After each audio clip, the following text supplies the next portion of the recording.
Hey, welcome singers, musicians, and music lovers. I'm vocal coach Debbie, and you can learn more about my lessons and community and other stuff at vocalcoachdebbie.com. Welcome to episode 12, recorded, it's a live stream here on August 2026. And today we're going to be analyzing and reacting to Tides of Time by Epica. I wanted to first give you the ground rules for these types of streams. So let me throw that up on the screen. So number one, this is about education and fun. It's about thinking how you can improve your storytelling when you are singing through song choices, energy, breathing, vocal styles. This is not your typical vocal coach reacts where I go, oh wow, oh that's great, oh wow, oh listen to that. I've heard a few of those. I don't enjoy those. We're going to do a real performance analysis and dig into the story of the song and how the song is being sung.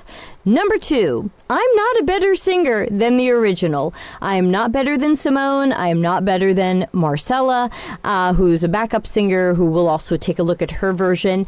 I'm going to do some singing during this episode, but just to give an example of things, not because I think I'm any better. I'm certainly not.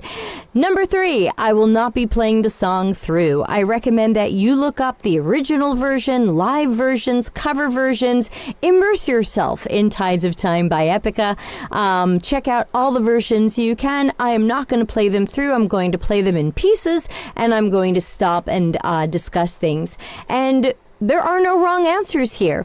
What I hear or perceive might be different from what you hear or perceive, so I love the comments that I get in the videos, and I answer each of them personally.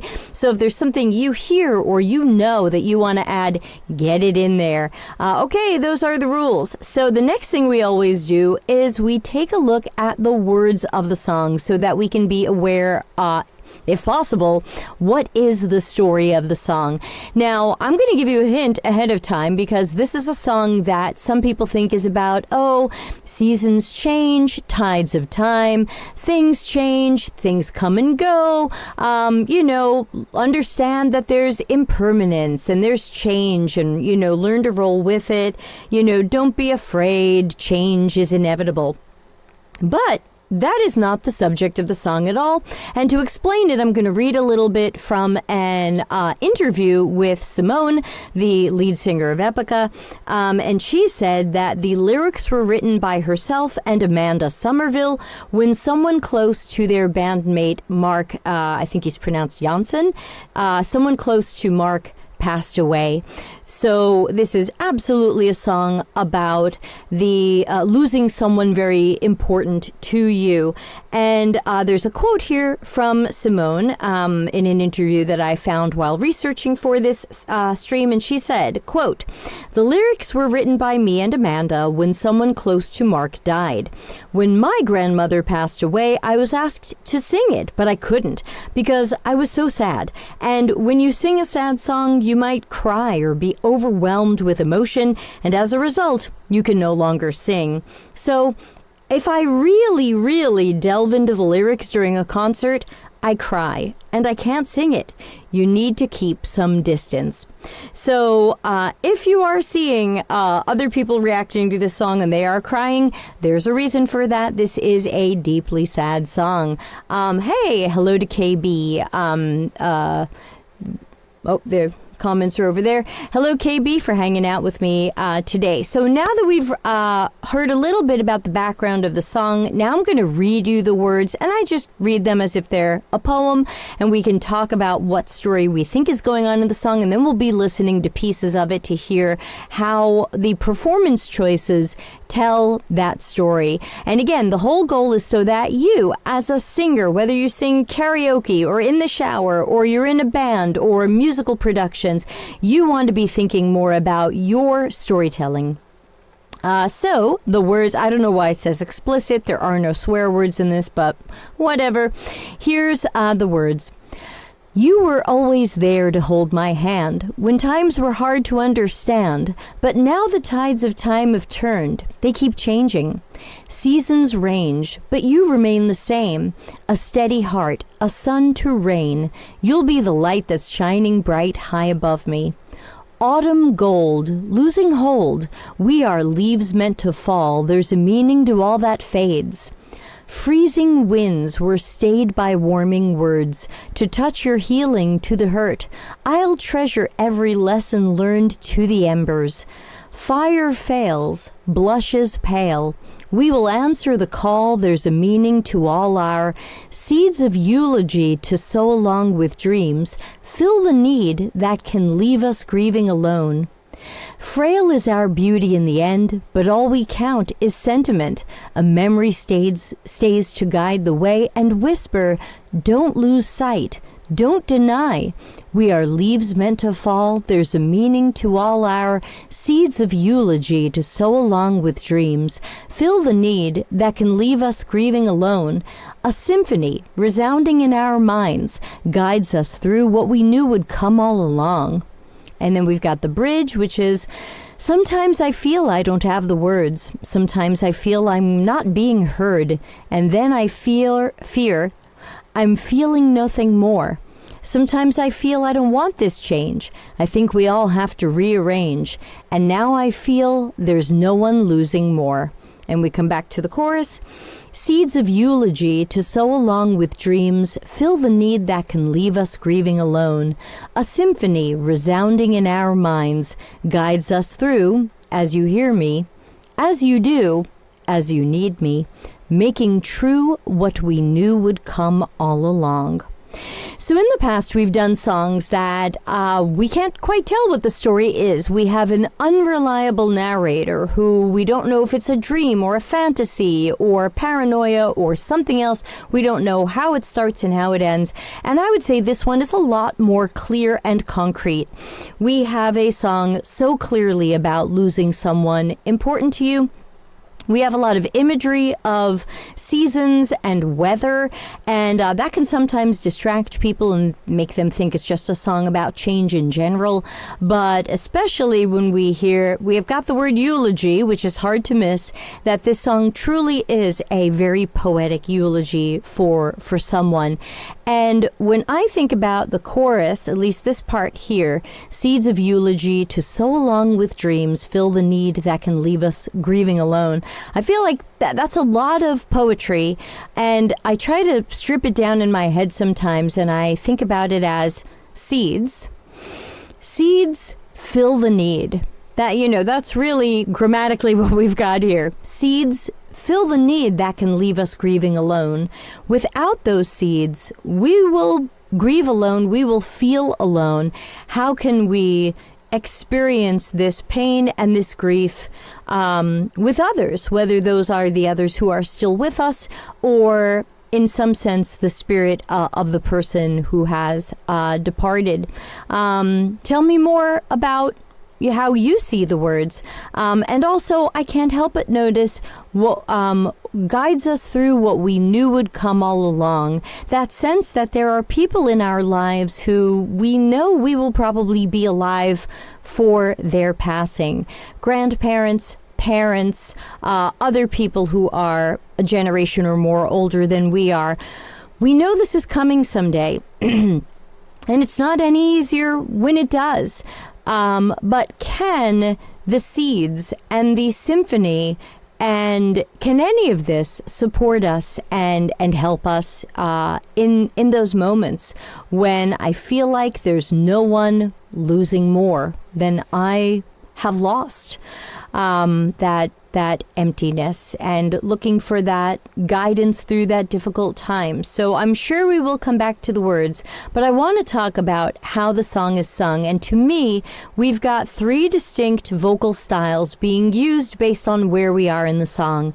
We have a kind of breathy, soft sound. So I'm giving you what to listen for, even though you might disagree with me. Always cool. For the verse, I hear kind of a breathy, soft sound. For the chorus, I hear a strong, operatic sound, which always brings me back to the movement in Brahms' Requiem, one of my favorite classical pieces.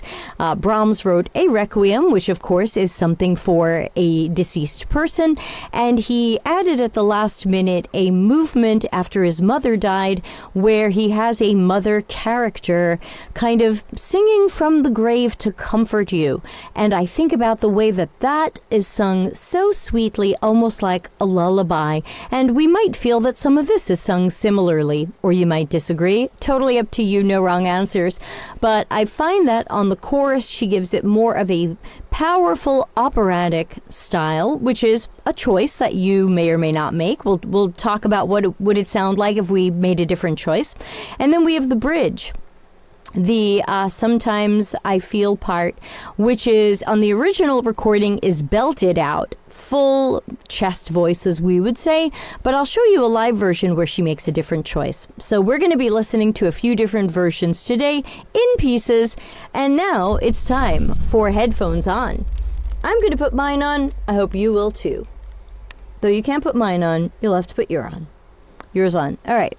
So let's see the mood of the song, the tempo of the song, and how it starts.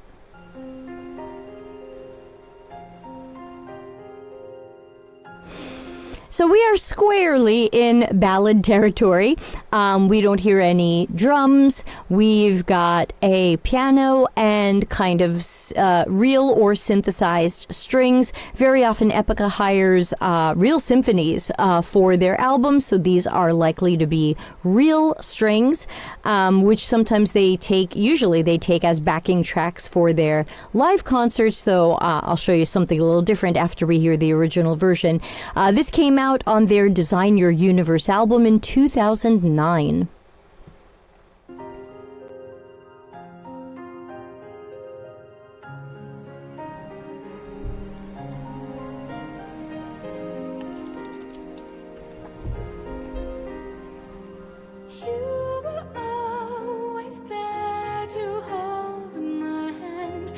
So what do we notice right away from the always amazing Simone?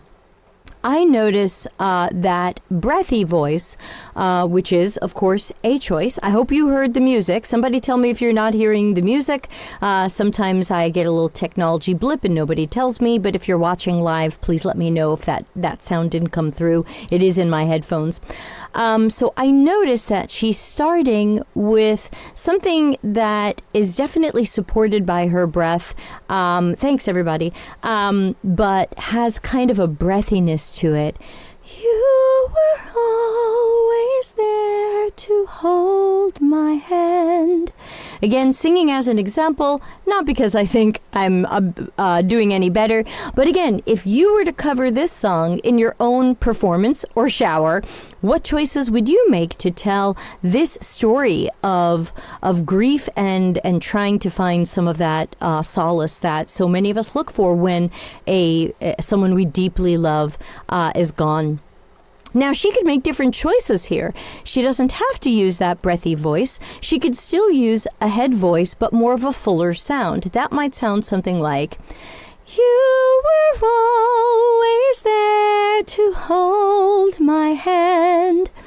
Nothing bad about that. Better, worse, you decide. Same. Slightly different storytelling. And again, these are the types of things I want to talk about in these streams because these are performance decisions that you will make, and you don't have to make the same decisions as the original artist. Let's hear where else she goes with it. When times were hard to understand, but now the tides of time have turned. They keep changing. They keep changing. So there's, again, that kind of breathiness and soft and easy. And I think the interesting things to me is I get a little bit of visuals. I don't know about you. Sometimes I feel like I see what the artist is painting, and I get that sense of some of the words that are coming, the falling leaves. You know, the sense of, oh, this is all just so softly moving through the air. This is the spirit world. This is the wind. This is nature. KB says, yeah, like that breathy voice gives me a sense maybe she feels exasperated. Also true. It could be a lower energy sound saying, I'm all cried out. I've got almost nothing left, and I'm going to try to sing this, but oh my gosh, I've got nothing left, and I'm going to give you the little that I have. But the song does have energy changes in it, and that's where I think it gets interesting. So let's continue. Seasons range, but you remain the same. A steady heart, a sun to rain. So this is again, continues the same. We have a harmony part that comes in, which I think was sung by Marcella Bovio, and we're going to see her cover of this a little later. But you can get a sense, I'll let it run a little bit while I talk. You can get a little sense of the way this KB says, gives me I'm trying to pick up the pieces vibe. Yeah.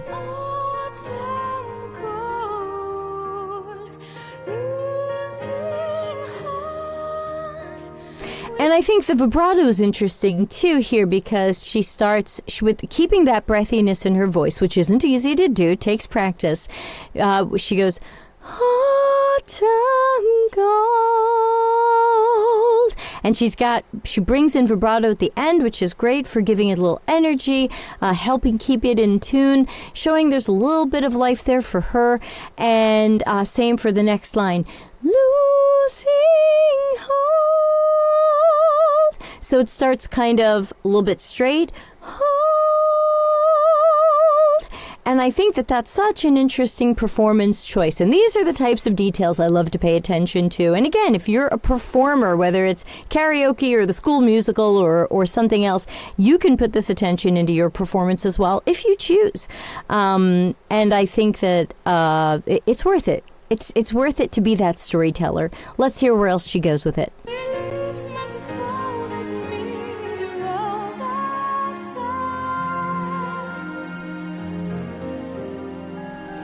So I want to jump around a little bit, and I'm going to have to try to find, I don't know the exact time of when the chorus comes in, the Seeds of Eulogy part. Let's see if I've got it.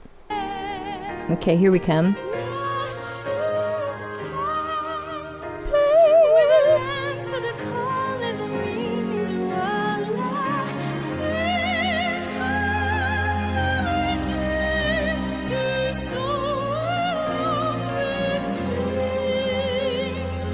Such an interesting performance choice because she could absolutely choose so many other ways to sing it. She could have stayed with that kind of breathy, low energy, I'm trying to pick up the pieces vibe, like KB said here in our live chat.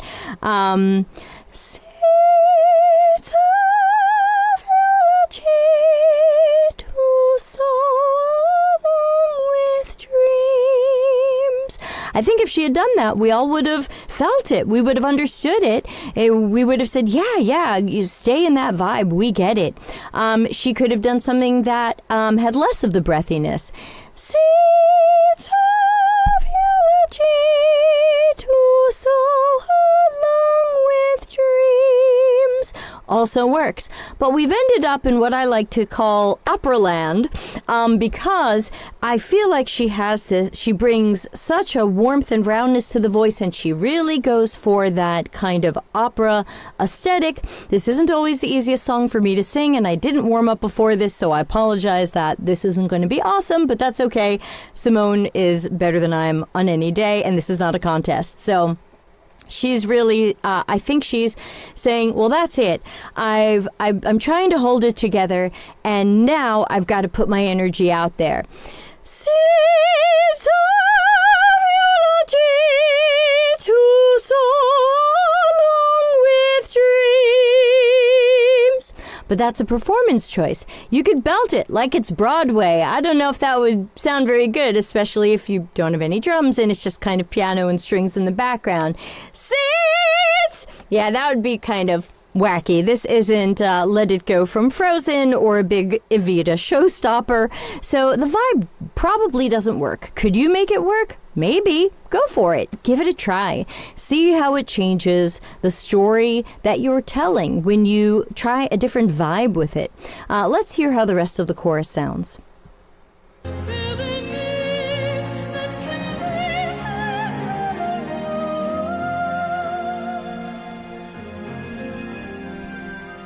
So she brings it back. She's got that operating thing, then she brings it back. Leave us grieving alone. And kind of comes back. It's coming back again because we are coming to another verse.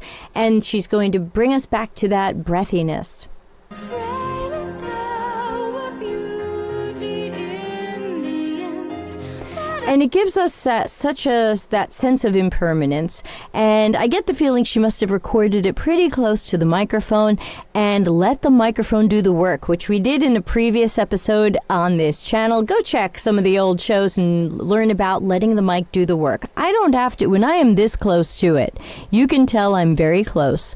I'm eating the microphone. I'm right here at my pop filter, and I don't have to try too hard to sing something because I can let the mic do the work. I can do, frail is our beauty in the end. And I didn't have to push very hard. If I'm going to push very hard, I could stay close to the mic, make sure I have a good compressor. We'll talk about that in the future. Or I'm going to have to back up a little bit. Frail is our beauty in the end. But you know, I feel like that vibe doesn't really work for what's going on in this song and the story we're probably trying to tell with it. So, note to self. Let's see if I can find the bridge now that we've talked a little bit about the verse and the chorus. And this is where we end up in more of that belting, some people think Broadway kind of thing. KB says, the opera change caught me off guard. It showed an unexpected strength. And again, it's the seeds of eulogy to sow along with dreams, fill the need that can leave us grieving alone. So I think it is an interesting energy change. Okay, that's the bridge. I've come in a little bit too late. Let's move it back.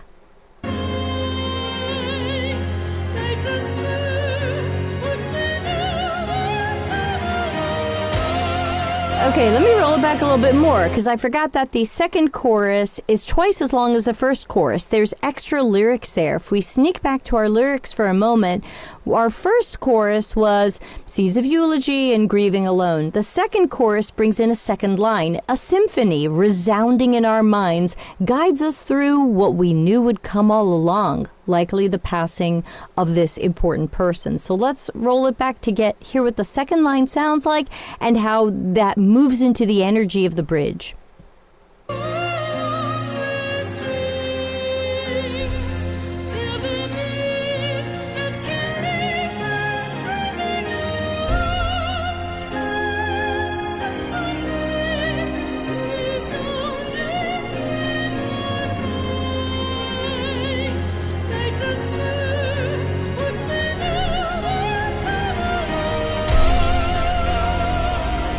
We got some drums as well.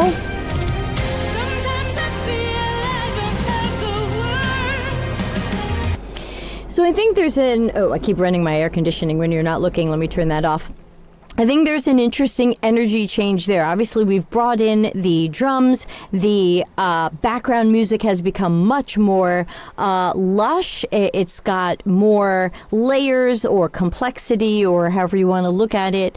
And she's got, especially when you hear a note that's coming, I tend to hear this as almost a belted chest voice. Sometimes I feel I'm not being heard. Now again, that's also a choice. Could she bring it back down and bring out the breathy soft voice and make it introspective, curious, wondering? Sometimes I feel I'm not being heard. She could. Doesn't match where the background music has gone. Now she has to kind of match herself to that. That's where they've gone with the composition of the song. Could she have done a more full voice? Sometimes I feel I'm not being heard. without more of the shouty belting. And that's a choice she tends to make live, which we'll take a look at in a moment. But let's let this bridge run a little bit so you can hear how she does it and see what you think about the energy and the singing style choice. Sometimes I feel I'm not being heard, and then I feel I'm feeling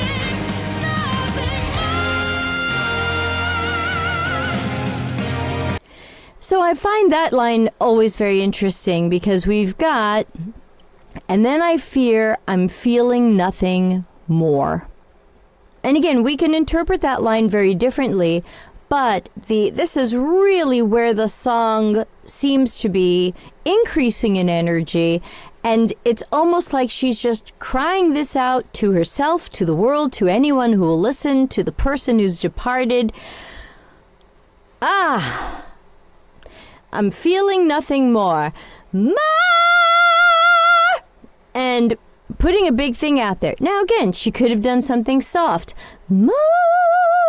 She could have sang all of this an octave lower. Sometimes I feel I don't have the words. Or a chest voice, an octave lower. Sometimes I feel I don't have the words. Sometimes I feel I'm not being heard. But the octave higher and the big energy and the full voice on that tells a different story. Sometimes I feel I don't want this change, and think we all have to rearrange. And now I feel there's no one losing more. So big stuff here, big energy. There's no one losing more. And the guitar solo comes in and everything has really come to this point. And the question is, what will happen in the song now? We have one final chorus. Will the energy stay high? Will she bring it back down?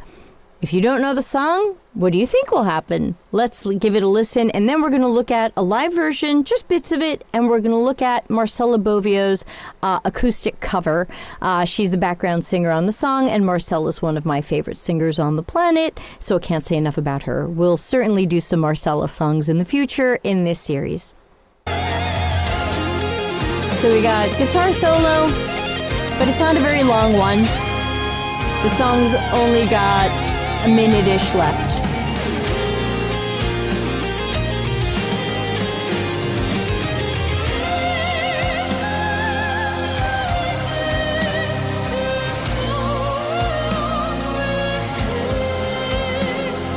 So just a note about the texture here, because while she's doing the same operatic chorus that we've heard before, listen to what's going on behind her. We've got the drums, we have a symphony, and it sounds like we have a choir who's kind of holding block chords. And I tend to assume they're using a real choir. It could be a synthesized choir or just a synthesizer playing something that to me is sounding like a choir. But we have a huge lushness, and I feel like that there's something about that lushness of that texture, which is a compositional choice, that to me brings back some of those feelings about seasons changing, and maybe this is bringing us back to growth. KB says, I'm imagining we're going to hear her speaking externally when she was breathy by going into her head and hearing her inner monologue where she sounds powerful and speaks about not being heard. All right, let's see where she goes, because we're almost at the end of the song.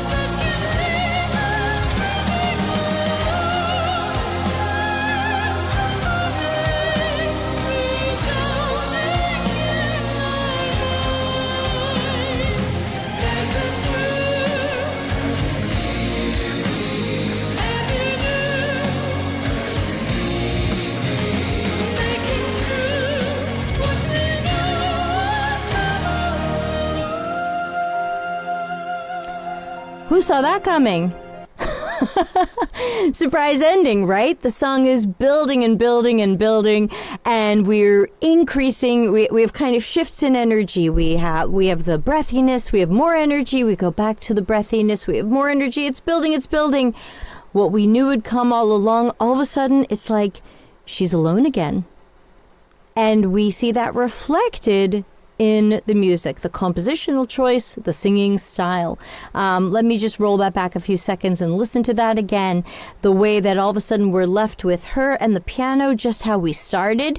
In your end is your beginning, and or in your beginning is your end. I don't know, you pick. And think about that energy change and those performance choices.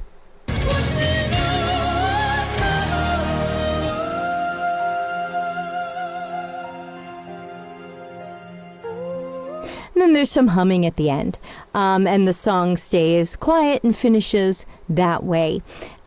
So I find that really interesting. And just to compare, we're going to check out a live version. Now, this is put out officially by the Epica channel, which means I think there's a chance that her voice might have been corrected in the studio. I don't think it was overdubbed, but I could imagine a little bit of correction.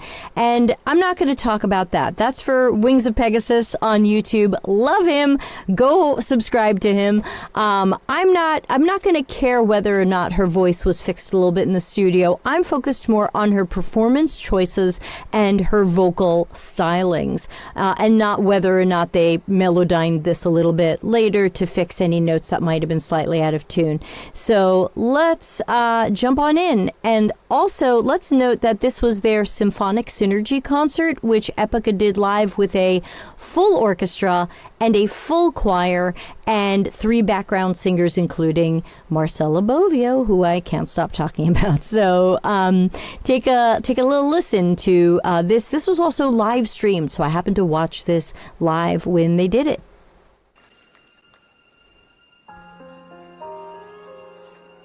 That's Ben there on the right. He's an amazing violin player. Happy to see him part of this show.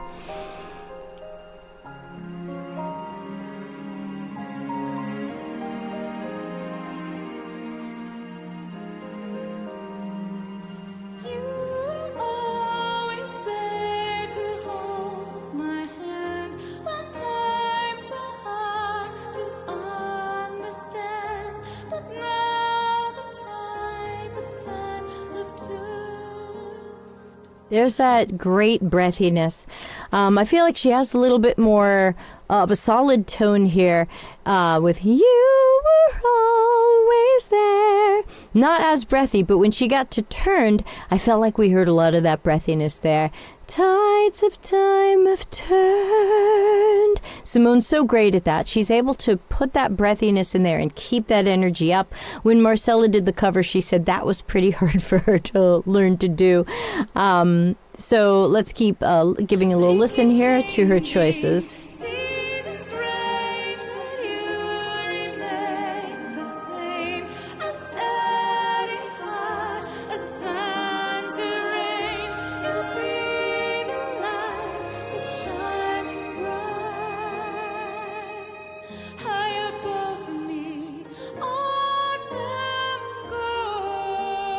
So I think we're finding Simone singing this in a more full energy, well, not full energy, but more of an energetic type of sound. She's not doing autumn gold as we heard on the original, and that's okay. Just because you sang something one way one time doesn't mean you have to sing it that way every time.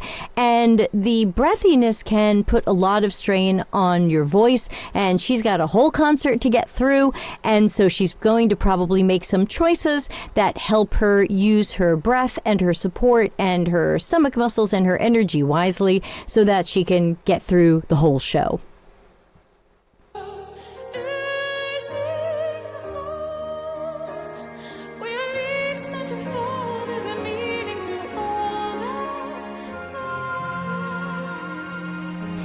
And I expect people in the audience to be crying, because if you really do stop and listen to the song and the words, it is very easy to be carried away by those feelings. Like after my grandmother passed, and she was a mother figure to me, I could not make it through the movement of Brahms' Requiem, where the mother figure comes back to comfort you.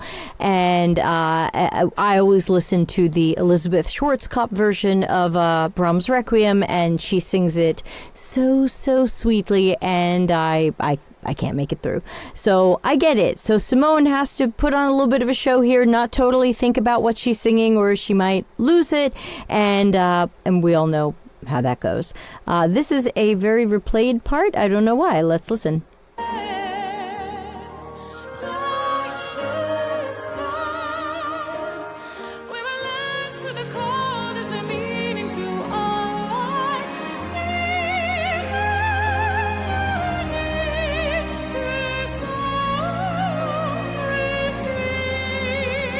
So as a live choice, you can see she's come pretty close to the original recording, even though I think this was 2024 and the original recording was 2009. So many years have passed.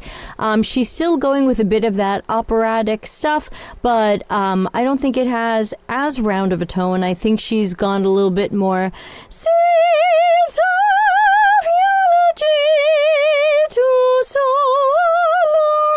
with dreams, which is different than if you went like really full big round opera kind of so that's a choice that she's making. Still tells the story well, still a different shift in the energy, still a nice change for moving into the chorus of the song, but there's kind of a little bit more of a consistency here in this live version, and I like to show people next where she goes with that bridge. I might have to roll this back.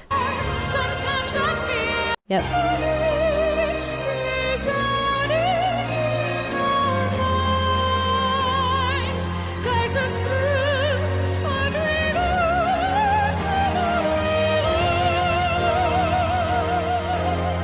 Here's the bridge. Sometimes I feel I don't have the words. Sometimes I feel I'm not being heard. And then I feel I'm feeling nothing. So I think here she hasn't belted it as much as I hear in the original. You might think they sound similar, and that's okay. It might just be something I'm mishearing. But I feel like this one has really great energy, really clear tone, big high note.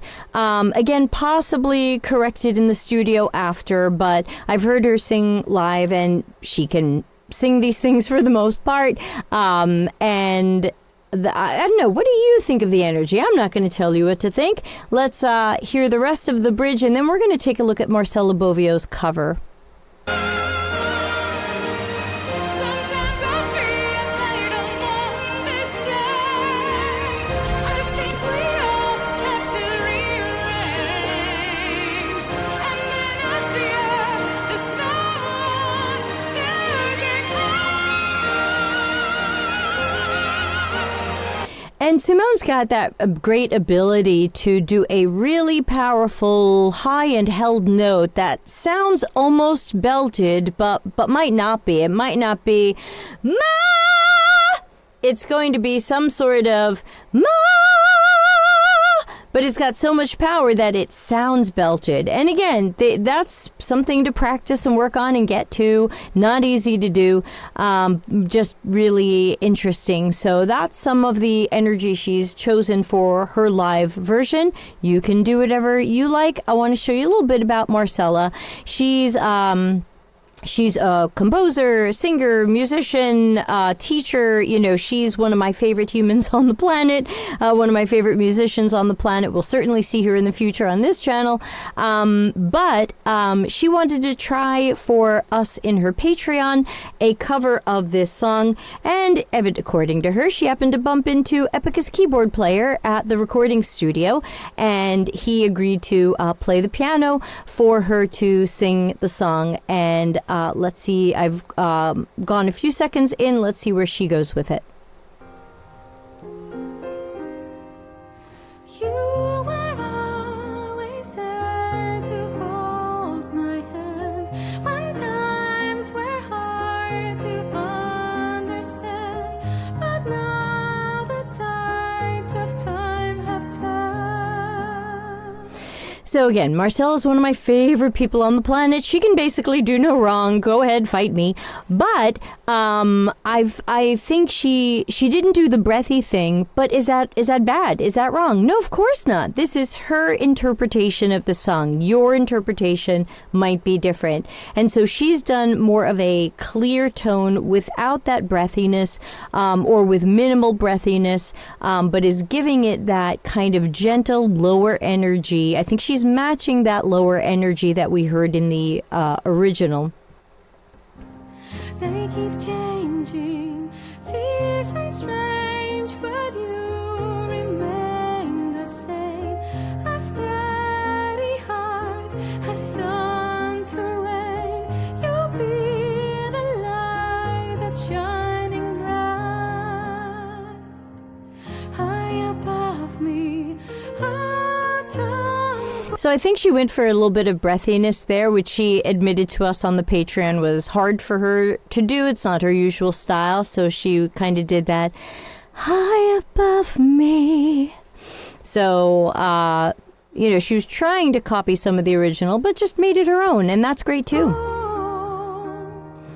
Losing heart, we are leaves meant to fall. There's a meaning to all that fades. We can also notice that Marcella has moved a lot of the sound, in my opinion, and you can disagree, to like the front of her face. So it doesn't have this big, warm, round, there's a meaning to all that. What are the words again? Somebody help me here. It's time for bed here. Let's see. Oh yeah, autumn gold, losing hold, we are leaves meant to fall, there's a meaning to all that fades. So she's not making a big warm round tone. That we are leaves meant to fall, there's a meaning to all that fades. I feel like she's moved a lot of the sound closer here. And again, that's something that you learn with practice, to place your voice in different places so that it has different types of tones. And so to me, she's moved it forward, and you can see she's kind of also smiling, so it makes me think she's moved it forward. We are leaves meant to fall, there's a meaning to all that fades. So hopefully you could hear the difference between the two things that I just did as examples of different performance choices. That rounder tone or that kind of more focused forward tone. These are performance choices. There is no wrong answer. And we're just looking at how people are interpreting this song and making it their own. Let's see if we can move over to the chorus for Marcella.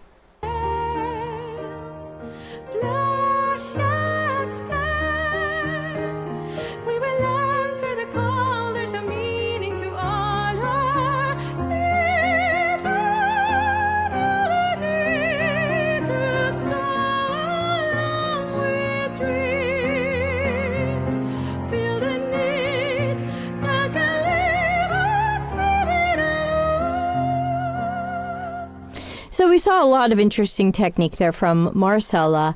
We saw that she brought in the operatic tone, but she still didn't go for a super round, warm version. She still had it kind of forward, more focused. At least that's how I hear it. You tell me in the comments what you hear. Marcella is a classically trained singer, and so it would make sense for her to be able to do this, and notice the very precise control she has over everything she's doing, and that just comes with a lot of practice. If you feel like you can't do that now, keep practicing. You can get there. Sometimes voice coach and voice lessons can help you, so look into that. It could be worth it if this is a goal for you and you're trying to get better.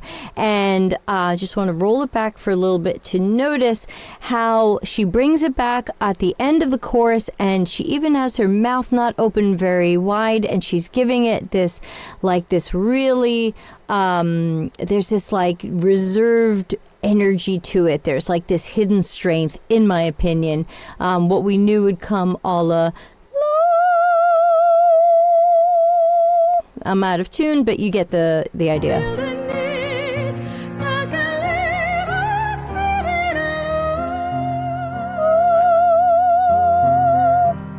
So Let's see where Marcella goes with the double chorus into the bridge. Let's try here.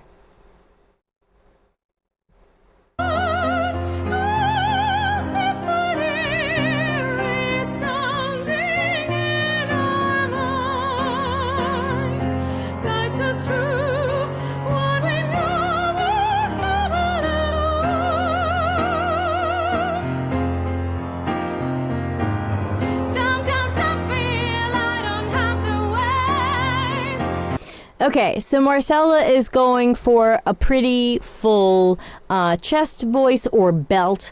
On this, you could see her getting ready for it. She's like, should I move away from my microphone a little bit? She may or may not, she might need her headphones to hear herself. She has a piano right there. She can hear the piano. So she might have been pulling the headphones away a little bit to double check how she sounded, if in case I don't know what's in her headphones, but you can see she is getting ready to give this a lot of power. Marcella has a very huge range, including in a belted kind of more shouty tone. So I'll roll it back a little bit and we can see where she goes with that bridge.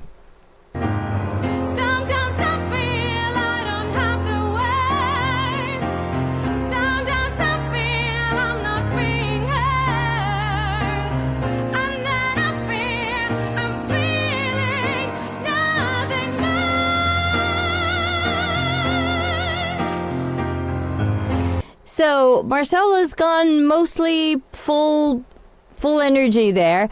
I can tell she's a little reserved for what I know she can do, but I think there's something about that matches the story, that it's someone in mourning trying to hold on to all the energy that they can, and so she's doing, I'm feeling nothing more,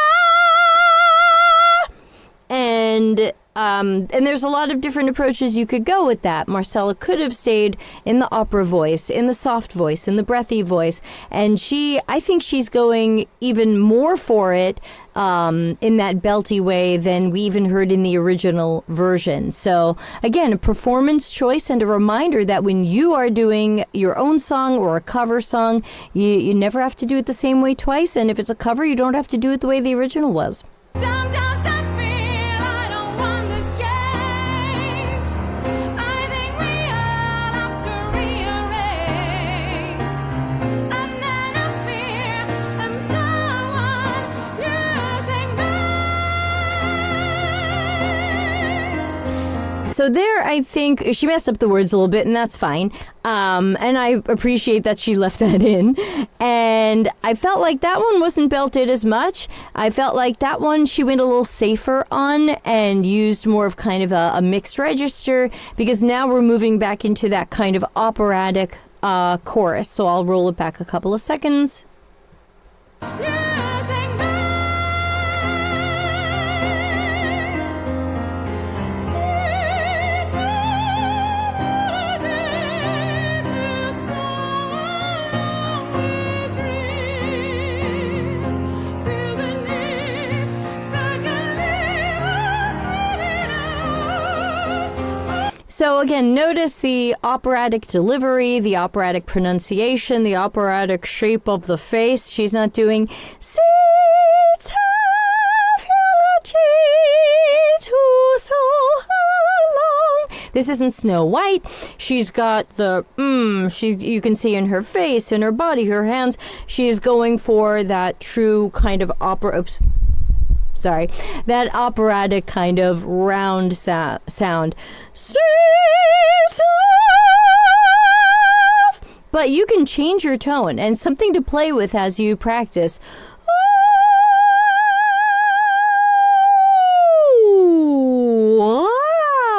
As you move you change your face, you change your mouth, you change your throat, you can create different types of tones and sounds. So she's gone for a big round sound there. Simone doesn't always do the big round sound thing. Marcella is big round sound person for sure. So let's give a listen and see how she wraps this one up and does that drastic energy change at the end.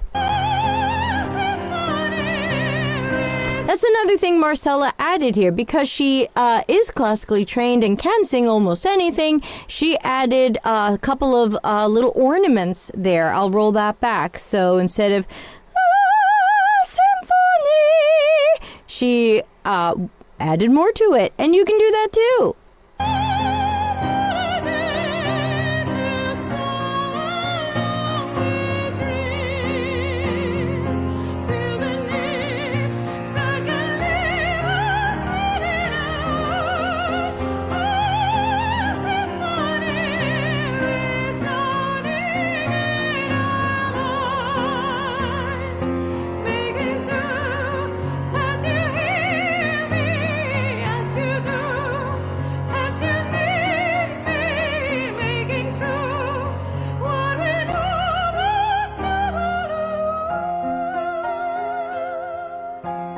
So she realized she had to go from this big final chorus to that drastic energy drop. And she messed up the words again. Totally fine. I'm just happy that this is live and not messed with and it's real.